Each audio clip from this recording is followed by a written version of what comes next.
Hi, Lisa Marie Kosas of Global One Health. In this video, I want to continue addressing switches and transitions in animal flow. As I've previously mentioned, these dynamic movements are used to transfer from one animal flow form to another, for example, to go from crab to scorpion.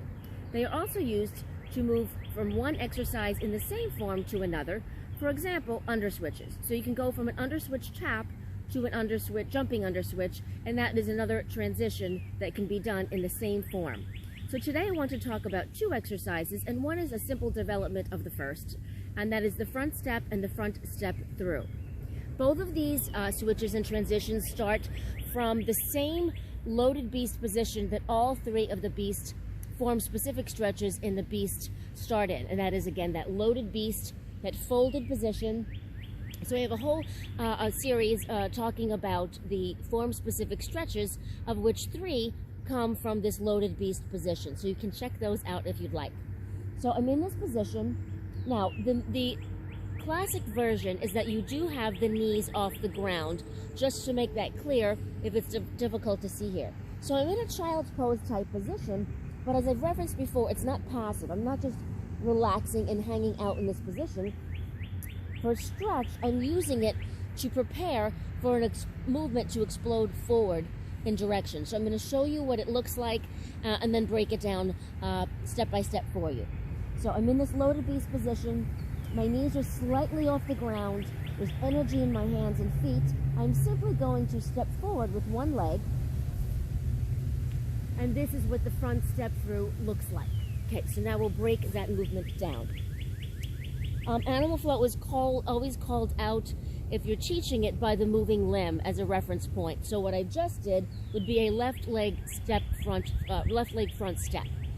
So the moving leg is the leg that you reference when you're calling out the flow. So in this loaded beast position, if you haven't watched the other videos, just a quick description of it. Right, I'm in dorsiflexion in my toes and ankles. The balls of my feet are really driving down into the ground, but the heels, the energy of my heels is pushing backwards, because I very much want a forward-back energy direction since I'm moving forwards and backwards in my movement flow. So my hands are into the ground, my hands are pushing down, and they're reaching forward to push me back in energy in my body. My knees are slightly off.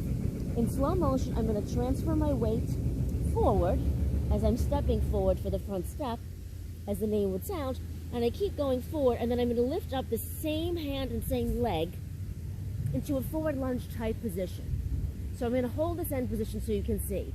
The back knee is slightly bent and off the ground. The down arm, and I'm going to show you from a few different angles so you can see the down arm is straight. Now my front arm is outside the line of my leg that I've traveled or moved forward on. So that arm is outside the knee. Notice my palm is facing forward and I'm looking straight ahead. So that is what the front step through looks like. Now I simply reverse my movement. I drive down through that down arm, plant the other hand down, and I fold right back into the loaded beast position. So let me show you that facing the other direction. Actually, I'll just use the other leg so that you can see what the other side of the body would look like in that through. So now I'm going to do a front step, forward front step. So I am here in my loaded beast. I'm going to step forward with my right leg. I come up in transition. As I lift the leg up, I also lift up that same hand into, this would be my right leg, a right front step. So core stays engaged. If I activate the glute of that extended leg back, I'm going to get not just good glute activation, but a very nice stretch in the front or the anterior part of that hip of the back leg. This arm is what I was referencing before. It must stay straight because it's pushing right up. The purpose of animal flow, there's no equipment required. It's just you and the ground. Whether you're using indoor surface in a gym or at home, or as I am right now outside on the grass, you're always pushing yourself away from the ground. It is body weight training. So the ground is your primary source of resistance. Always be mindful to use that. So this back foot is not just passive, it's pushing down into the ground. The heel is reaching back. My spine is trying to just lengthen upward, and the arm is reaching down, and I'm in that forward position. And as I mentioned, the other arm is outside the leg. From here, this is where that arm staying straight and driving down becomes critically important, because as I make my transition and I take off that forward leg off the ground, I really have to push down through that other arm to help drive me backwards to get back into the loaded beast. And I'll just show you from a front angle so you can also see what it looks like. So again, starting from a loading beast, I'll do, I'm doing left leg, it'll appear opposite to you, but I'm doing the front step, I come up and I drive forward. This is what the forward position looks like. So notice this arm, again, is outside the leg line, the hand is up and I'm looking forward. Now, you can vary your degree of how forward you step or how far forward you step based on how much ground you want to travel.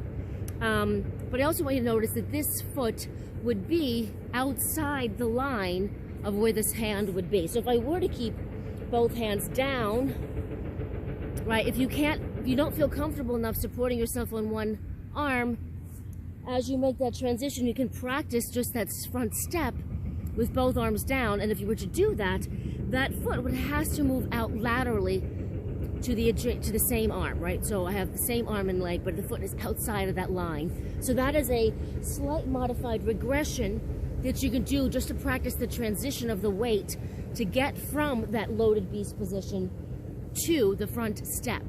And again, you can keep your knee down if you don't have the strength, but it's more load on your core, your shoulder girdle, your upper extremities, on the body overall to have that back knee slightly off the ground. So ideally, the knee never touches the ground of the stationary leg in the front step.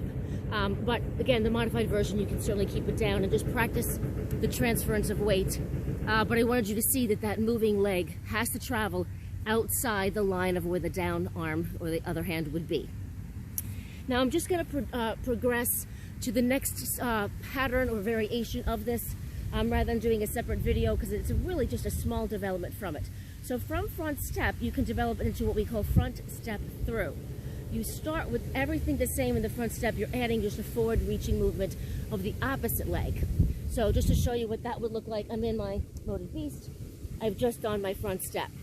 So the front step through is now I move the other leg forward to be in this position. Okay, and we'll explain that in a second, just so you can see that I go back into the reverse movement of front step and back into the loaded beast. So simply on the other side, it would look like front step through, I go back to the front step position and back to loaded beast. So the development of the front step through, let's talk about that now. So if I'm in my front step position, again, I will show you from a couple different angles so that you can see. I'm going to bring the down leg, or the leg that I moved away from, this back leg, I'm going to just simply transfer it through the body. So now it's important because I have one hand in the air already, and I'm going to be lifting another leg, so I'm only going to have one hand and one foot on the ground.